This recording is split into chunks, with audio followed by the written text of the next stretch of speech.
Welcome back to the Archive Network. Aurelius here, with Malik, curators of the Lineage archive. We left House of Medici last time, and yet within the palaces, cracks began to form. Today, we pick up where we left off. Glory and danger often walk hand in hand. In the late 15th and early 16th centuries, the Medici dynasty reached its dazzling zenith. They were both the architects of a golden age and the unwitting agents of their own peril.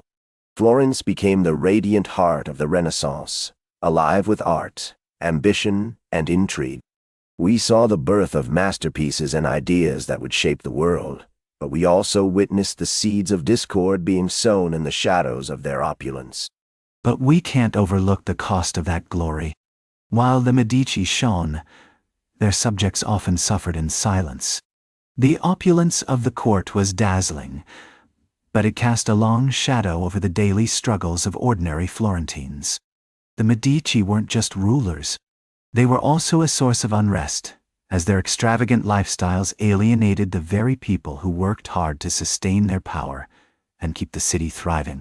It's a stark reminder of how wealth can create such a divide. At the center of this world stood Lorenzo de Medici, known as Il Magnifico. Under his stewardship, Florence became a magnet for the greatest minds of the era. Poets, philosophers, and artists filled his court, collaborating to make Florence the envy of Europe. This is what empires do. They attract talent, weaving a narrative that elevates their legacy. But let's be clear. It wasn't just about prestige. It was about control. Lorenzo's court was a stage, but the players were often pawns in a dangerous game. The collaboration you mention? It often masked the oppressive weight of Medici power. It stifled dissent and marginalized voices, silencing those who dared to speak out. People like Savonarola, who tried to challenge the status quo, faced dire consequences. Their struggles remind us that power, even when wrapped in glamour, can come at a steep human cost. The cultural investments of the Medici cannot be dismissed. They established academies and sponsored scientific inquiry, creating a vibrant environment where knowledge flourished. Their libraries overflowed with precious manuscripts, and the city itself transformed into a living gallery of art and ideas. This wasn't mere patronage. They were shaping a society that valued creativity and intellect. In a sense, they were architects of a lasting cultural legacy, one that continues to inspire us today. Yet, it was this very legacy that became a double-edged sword. The opulence created a real dissonance between the Medici and everyday citizens. While the Medici adorned themselves in lavish fabrics and jewels, the people watched with growing frustration. The grandeur of those magnificent palaces often rested on the backs of those who struggled just to make ends meet. It's heartbreaking to think of the families living in poverty while the Medici celebrated their wealth, oblivious to the human cost of their extravagance. Lorenzo's death in 1492 left a significant void that was quickly filled with chaos and uncertainty. His son, Piero, inherited a throne that was propped up by personal relationships and exceptional political acumen. Sadly, he had neither of those qualities. As a result, the Medici's grip on power began to slip, and Florence erupted in a wave of Republican fervor. We can see how swiftly fortunes can change in politics, and this was just the beginning of their decline. And that turmoil was not just a blip.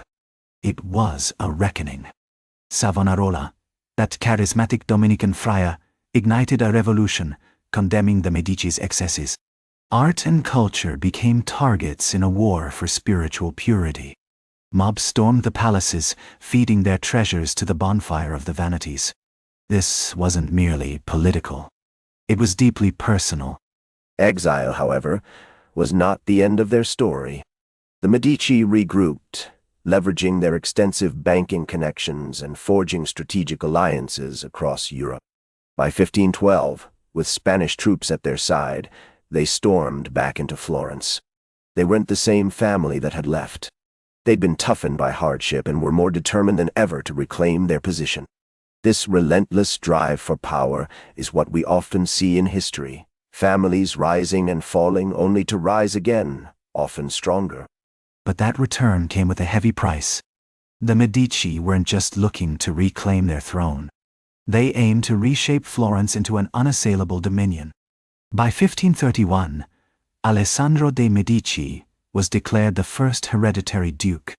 This shift away from the republican ideals that once defined the city marked a troubling decline in political freedom and opened the door to a more oppressive regime, leaving ordinary Florentines to grapple with the consequences of dynastic rule. This transformation was profound. The palaces evolved into grand courts, and the proud republic of merchant princes faded away. When Giovanni de' Medici ascended to the papacy as Leo X, Rome transformed into an extension of the Florentine court. We saw how this expansion of influence became a hallmark of Medici ambition. It wasn't just about power. It was about culture, art, and a new way of life that reshaped the heart of the city. This is how dynasties assert their legacy. But ambition has its pitfalls. Just look at Giulio, who became Pope Clement VII. He had to navigate the tumultuous waters of the Protestant Reformation, and then came the devastation of the sack of Rome. The Medici's grand vision was crumbling around them, even as they reached for greater heights. Their dreams, once so vibrant, were now tangled in the very conflicts they tried to control. It's a stark reminder that the quest for power often leads to unforeseen consequences for everyone involved. Succession disputes and factional rivalries simmered just below the surface, creating a tension that was palpable. The cost of spectacle drained the Medici treasury, leading to heavier taxes for the citizens. As the old Florentine elite watched their influence wane, they grew restless and resentful. The Medici, at their height, had sown the seeds of their own decline, blinded by ambition and extravagance. History often reminds us that excess can be a double-edged sword, cutting down those who wield it carelessly. And this leads us to a crucial question. What happens when the foundations of power are built on spectacle and excess? The Medici reveled in their grandeur, yet behind the opulence, the cracks began to show. Their fate was sealed, not just by outside forces, but by their own decisions, choices that ultimately brought about turmoil.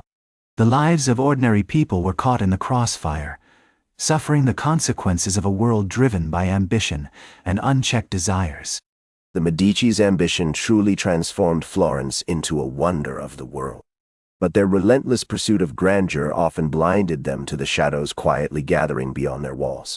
History teaches us that every empire, no matter how magnificent, eventually faces its reckoning. The Medici's tale is far from finished, and believe me, darker chapters are lurking just around the corner, ready to unfold in unexpected ways. We can only watch and learn as the drama plays out. That's where we leave it this time. House of Medici continues. The story isn't finished yet. Find a full series on the Lineage archive, part of the Archive Network.